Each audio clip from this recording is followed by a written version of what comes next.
ಸ್ನಾನವ ಮಾಡಿರೋ ಜ್ಞಾನ ತೀರ್ಥದಲ್ಲಿ ಮಾನವರೆಲ್ಲ ಮೌನದೊಳಗೆ ನಿಂತು ಸ್ನಾನವ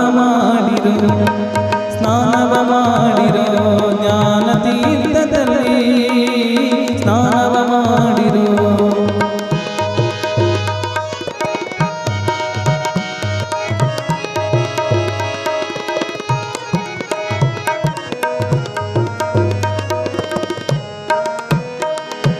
ತನ್ನ ತಾನರಿದುಕೊಂಬುವುದೇ ಒಂದು ಸ್ನಾನ ಅನ್ಯಾಯ ಮಾಡದಿರುವುದೇ ಒಂದು ಸ್ನಾನ